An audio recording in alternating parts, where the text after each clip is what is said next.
Lucknow press club में gig workers के अधिकारी को लेकर बड़ी प्रेस कॉन्फ्रेंस आयोजित की गई, जिसमें IACDA यूपी के बैनर तले प्रदेश के 50,000 से अधिक ऐप बेस्ट वर्कर्स की समस्याओं को प्रमुखता से उठाया गया। संगठन की ओर से न्यूनतम इनकम गारंटी, हेल्थ और एक्सीडेंट इंश्योरेंस वेलफेयर फंड तथा गिग वर्कर्स बोर्ड के गठन की मांग जोरदार तरीके से रखी गई। प्रेस कॉन्फ्रेंस में संगठन के अध्यक्ष कौशल सिंह, महामंत्री मोहम्मद जावेद खान मुख्य वक्ता रहे। इस दौरान कई वर्कर्स ने मंच से अपना वास्तविक अनुभव, चुनौतियां और समस्या साझा की, ताकि सरकार और समाज के सामने उनकी आवाज प्रभावी तरीके से पहुंच सके। उत्तर प्रदेश प्रेस क्लब में आप लोगों द्वारा प्रेस वार्ता की जा रही है, मुख्यतः क्या विषय है, किन लोगों को लेकर आज यहाँ पर? मैं कौशल सिंह, लखनऊ रेडियो टैक्सी चालक संघ से, ट्रेड यूनियन यहाँ की है। हम लोग मुख्यतः कैब के लिए काम करते हैं, हम कैब चलती हैं। तो अभी सोशल सिक्योरिटी बिल जो लागू हुआ है, तो उसी के लिए आज प्रेस वार्ता है। तो ये हम लोगों के लिए जो समस्याएं आ रही हैं वो बहुत ज़्यादा आ रही हैं। कैब लाइन में सुरक्षा को लेके है, तमाम चीज़ें हैं। अब सरकार इस पर धीरे धीरे मतलब काम कर रही है और वो तो इसका अच्छा ही कदम कहा जाएगा। बाकी जो टैक्सी का मेन मुख्य जो है, वो टैक्सी को किराए को लेके तमाम चीज़ें हम लोग 2017 से सरकार से डिमांड कर रहे हैं। यहाँ सबको मेमोरेंडम दिया गया बार बार, इस साल भी 2 बार 3 बार जा चुके। तो एक इन्होंने एग्रीगेटर पॉलिसी 2019-20 में बनाई थी सरकार ने, तो वो अभी पूरे देश में कहीं भी लागू नहीं हो पाई, उस पर काम ही चल रहा है। वो पॉलिसी बनी हुई है, अपने हिसाब से प्रदेश सरकार उसमें बदलाव करके करेगी। तो हम लोगों से 2023 में सुझाव मांगे गए थे, तो सुझाव हम लोगों ने दे दिए थे, हमने दे, जावेद जी ने और जो संगठन और कई हम लोगों के साथ में थे। लेकिन वहाँ से जो है अभी मतलब कुछ रिस्पांस सही से मिल नहीं पा रहा। वो यही बता रहे हैं फरवरी में आएगी, मार्च में आएगी, फिर वो आएगी, ऐसे धीरे धीरे करके पूरा साल निकल जाता है और समस्याएं बढ़ती चली जा रही हैं। मुख्यतः जो हम लोग कह रहे थे कि ओला उबर जो ये ऑनलाइन प्लेटफॉर्म कंपनियां हैं, जैसे स्विगी जोमेटो भी, अब तो तमाम चीज़ें हो गई हैं।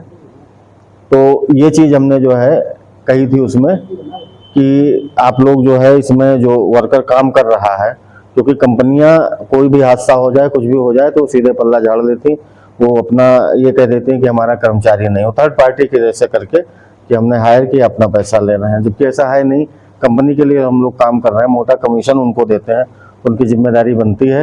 अब सरकार ने इसमें ये जो सोशल सिक्योरिटी वाला ये किया है, तो इसमें काफ़ी हद तक मतलब समस्याएं जो है ख़त्म तो नहीं हो जाएंगी, लेकिन कम जरूर हो जाएंगी। तो हम लोगों की डिमांड मुख्यतः यही है कि जो हमारा किराया है उसको सही किया जाए और कंपनियां हम लोगों को अपना वर्कर माने और उसी हिसाब से आगे जो बीमा वगैरह है, तमाम चीज़ें हैं, क्योंकि परिवार भी पूरा उसी से जुड़ा रहता है। अगर कोई कैब ड्राइवर जा रहा है, उसके साथ कोई घटना हो गई, तो कंपनी मानने को तैयार नहीं है और सब ऑनलाइन सिस्टम होता है, डाटा भी उड़ा देते हैं, पता ही नहीं चलेगा वो उनका ड्राइवर है या किसकी वो ले जा रहा था क्या। कई लखनऊ में भी कई घटनाएं हुई हैं पूरे की जो समस्याएं बता रहे हैं, जो कुछ बिंदु रह गए हैं, तो उनको लेकर भी क्या आप लोगों द्वारा फिर से कोई सुझाव दिया जाएगा क्या शासन प्रशासन को? नहीं, अगर ऐसा कुछ देखते हैं कि अभी क्या इसमें वो निकलता है तो जाओ दो, फिर उस पर जो है। अब हम लोगों का तो मतलब बहुत कुछ हम लोग कर चुके हैं। अब मतलब काम सरकार तो यही, लोग जो उनके अधिकारी हैं उनका तो यही कहना है कि काम बहुत तेजी से चल रहा है, लेकिन तेजी से नहीं चल रहा है। बस यही हमारी डिमांड है कि जल्दी से जल्दी इसको लागू किया जाए। जैसे बताइए, आज प्रेस वार्ता की जा रही है, कुछ बिंदु है जिस पर आप लोग की रजूमंदी हुई है, सरकार के द्वारा कानून लागू किया है, क्या कहेंगे सर? सबसे पहले तो मैं अपना नाम बता दूं, मेरा नाम मोहम्मद जावेद खान है। मैं independent app based cab and driver association Uttar Pradesh से महामंत्री हूं और आईफेट हमारा एक फेडरेशन है, Indian federation of app based transport workers, उसका मैं उत्तर प्रदेश से वाइस प्रेसिडेंट हूँ। तो ये जो प्रेस वार्ता आज हम लोगों ने करी है यूपी प्रेस क्लब में, इसका मेन उद्देश्य हम लोगों का ये है कि श्रम विभाग जो केंद्र सरकार का है, उसने पुराने लेबर लॉज को 29-30 जो भी थे उनको ख़त्म करके 4 लेबर लॉज अब लागू कर दिए हैं। और हम लोगों की लड़ाई जो चल रही थी करीब 2020 से कि ऐप बेस पे जो भी लोग काम करते हैं, चाहे वो ड्राइवर हों, चाहे डिलीवरी बॉय हों, चाहे घर के काम करने वाले लोग हों, उनको सबको भी श्रमिक माना जाए, मजदूर माना जाए और हम लोगों को भी सरकार की जो नीतियां आती हैं उनके अंदर किसी तरह से भागीदार बनाया जाए।